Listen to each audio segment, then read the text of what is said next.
Hi, my name is Tim Curtis, and I live in Georgetown, Texas, which is on the northern edge of the Austin metro area.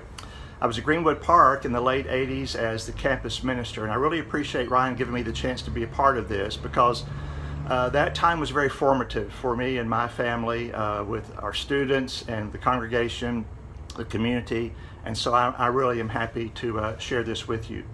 A few years ago, actually about 18 months ago, after 40 years of working with churches, I transitioned into a different kind of ministry. In 2011, our church helped launch a ministry here in Georgetown called Brookwood in Georgetown, or BIG as we call it. And I'm actually standing in our greenhouse right now. BIG is this God-centered, out-of-the-box vocational and residential community for adults with special needs, where they come and they make beautiful things that we sell in our gift shop, which has been voted the best boutique in Georgetown each of the last 3 years. They work in our cafe, which has a 5-star rating on Yelp, and really experience a lot of life transformation and bless other people through that. One of our citizens, we call them citizens, they're a part of this community. One of our citizens, when he first came to BIG, would introduce himself by saying, "My name is Eric and I'm autistic." He felt like he needed to explain himself. And now when he introduces himself, he says, "My name is Eric and I'm an artist." That's the kind of impact that he has seen and many others. We have 80 citizens on this campus and then 2 satellites that we also have in the area. And there's something about my experience here that I think is really relevant. And there's a Bible verse that we talk about a lot here that I want to share with you. But before I do that, there's something else I want to read as a backdrop that I think really helps prepare us to really hear that verse. In 1987, there was a Sesame Street writer by the name of Emily Pearl Kingsley who had a child with special needs, and she wrote a brief essay to describe that experience. And I want to share that with you before I read the Bible verse. She said, and the title of this is "Welcome to Holland." She said, "I am often asked to describe the experience of raising a child with a disability, to try to help people who have not shared that unique experience to understand it, to imagine how it would feel." She said it's like this: when you're going to have a baby, it's like planning a fabulous vacation trip to Italy. You buy a bunch of guidebooks and make wonderful plans. The Colosseum, the Michelangelo David, the gondolas in Venice. You learn some handy phrases in Italian. It's all very exciting. And after months of eager anticipation, the day finally arrives. You pack your bags and off you go. Several hours later, the plane lands. The stewardess comes in and says, "Welcome to Holland." "Holland," you say. "What do you mean Holland? I signed up for Italy. I'm supposed to be in Italy. All my life, I've dreamed of going to Italy." But there's been a change in the flight plan. They've landed in Holland, and there you must stay. The important thing is they haven't taken you to a horrible, disgusting, filthy place full of pestilence, famine, and disease. It's just a different place. So you must go out and buy new guidebooks, and you must learn a whole new language, and you will meet a whole new group of people you never would have met. It's just a different place.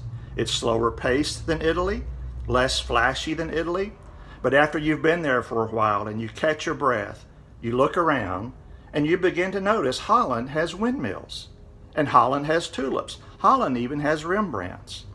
But everyone you know is busy coming and going from Italy, and they're all bragging about what a wonderful time they had there. And for the rest of your life, you will say, "Yes, that's where I was supposed to go. That's what I had planned." And the pain of that will never, ever go away, because the loss of that dream is a very significant loss. But if you spend your life mourning the fact that you didn't get to go to Italy, you may never be free to enjoy the very special, the very lovely things about Holland. And on our website, brookwoodingeorgetown.org, there's a really beautiful video in which some of our parents describe their experience of going to a place they hadn't planned. And maybe that's where some of us are right now. Life is not the way we had planned it. It's not the way we anticipated. And if not now, there have been times like that, and there'll be more times like that. And I think that's really when we need to hear what Paul wrote in Romans 8:28, when he said, "We know that God causes everything to work together for the good of those who love God and are called according to his purpose for them. We know that God causes everything to work together for the good of those who love God and are called according to his purpose for them. Whether it's now or it's some other time, some other experience in your life, you're going to need this verse, and you're going to need that reassurance. One of those times for me came in 2013. Those of you who were around when we were in Bowling Green probably already know that my wife Belinda died from brain cancer in 2013, just a few years after her 54th birthday.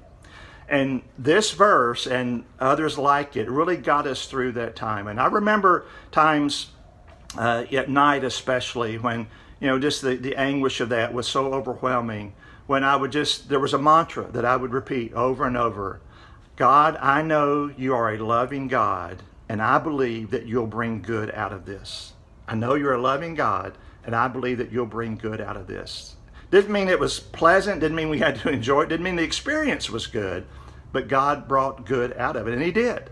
I learned some things and experienced some things I would not have experienced otherwise, and Belinda was able to give a powerful testimony as her life ebbed away.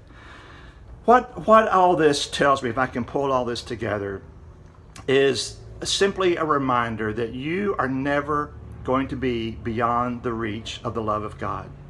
No matter what you're going through, no matter what the circumstances are in your life, you will never be beyond the reach of the love of God. And the path that you're on might not be the path you want to be on. It might be one that's very difficult. It might be one that's very challenging. It might be one that simply isn't pleasant. But as long as God is on that path, something good will come from it.